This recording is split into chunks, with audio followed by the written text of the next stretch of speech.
जिसमें एक वो था, बहुत असंख्य कोटि महाराज जी आपकी वार्ता सुन के, आपके वचनों को सुन के उन्होंने गलत आचरण छोड़ दिए, मांस मदिरा व्यभिचार और असंख्य कोटि अपराध जो अधर्म आचरण करते थे महाराज जी।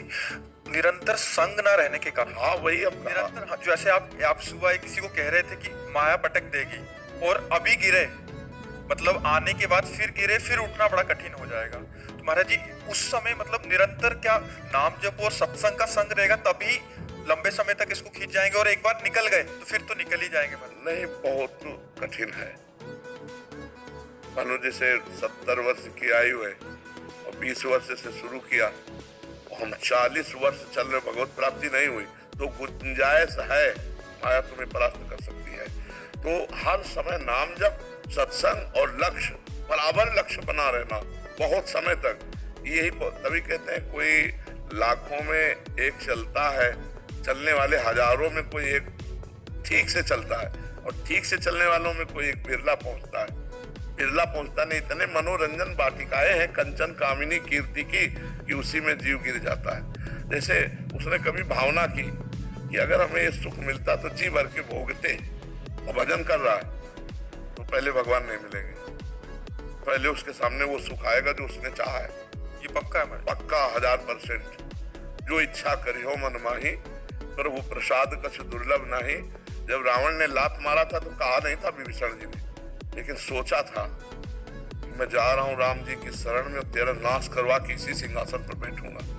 तो भगवान ने जाते ही पहला काम किया था, समुद्र का जल मंगा करके लंकाधिपति कहा था, आओ लंकेश।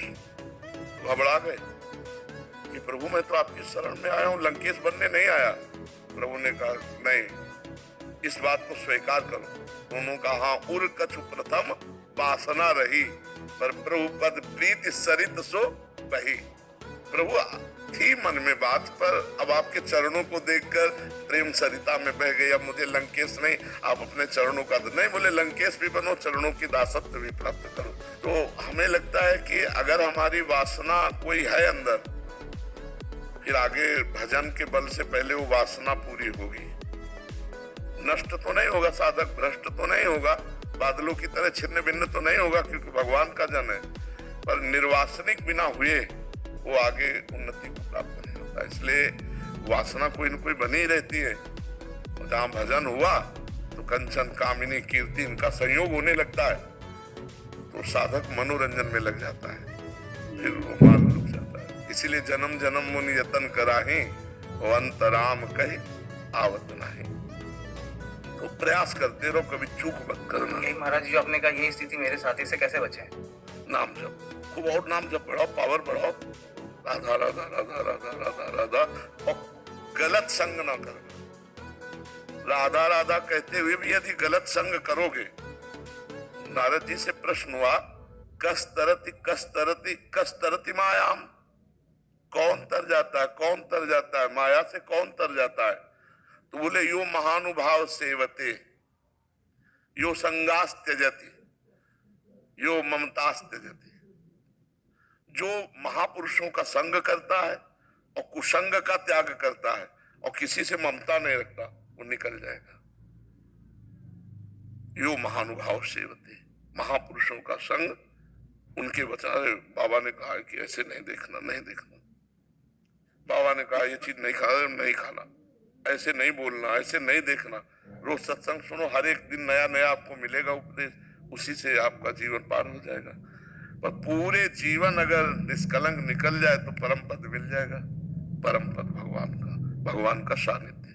और जो चाहोगे, भजन कर रहे हो, भगवान मिलने की दुआ, ऐसे जो चाहोगे वो मिल जाएगा। और कुछ नहीं चाह रहेगी तो भगवान मिल जाएंगे। तो निश्चिंत होकर भजन करो, इसमें घाटा तो है नहीं, गिर भी पड़ोगे तो भी घाटा नहीं। 100 बार राधा राधा कहा, तुम्हारा बैंक लॉकर में जमा हो गया, अब तुमने पाप किया तो इसका तुम्हें दंड मिलेगा, लेकिन तुम्हारे पास 100 नाम जमा है, वो तुम्हारी उन्नति करेंगे, वो कभी नष्ट होने वाले नहीं। समझ रहे ना?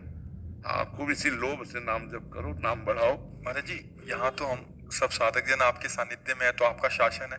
बाहर जो शराब छूटी, वही दोस्तों के बीच में रहना। हाँ बिल्कुल, बहुत मतलब कठिन, थोड़ा पर काम करेगा। देखो कल एक नहीं कह रहे थे कि अरे बोले अब जहां शराब पी लेगी या कुछ कर ले, सोचो तुम छा जाते हो हमारे दिमाग में, डर पैदा हो जाता है हमारे हृदय में कि यार तो बोले जहां हम गलत सोचते हैं करने की, सोच तुम छा जाते हो दिमाग में, लगता है यार बाबा जान जाएंगे। तो बोले इसलिए फिर अब गलत हमसे हो ही नहीं रहा है, क्योंकि हर समय आप हमारे दिमाग में छा जाते हो। तो ये बात बहुत पॉइंट की है कि यदि हम संत सदगुरुदेव या उपदेष्टा को अपने दिमाग में रखें, ये बाबा ने कहा था ऐसा नहीं, तो दिमाग में वो छाए हुए हैं तो हमसे गलत हो ही नहीं सकता। और भगवान की ऐसी कृपा है कि लाखों लोग इस बात को समझ रहे हैं कि भगवान की कृपा से वो सतमार्ग में चलने की तैयारी कर रहे हैं, कोई चल रहे हैं, कोई चल चुके हैं। तो इसमें घाटा नहीं होगा, क्योंकि भगवान ही चलाते हैं, अगर वो ना चलावें तो अपने लोगों की ताकत ही नहीं कि चल पावे।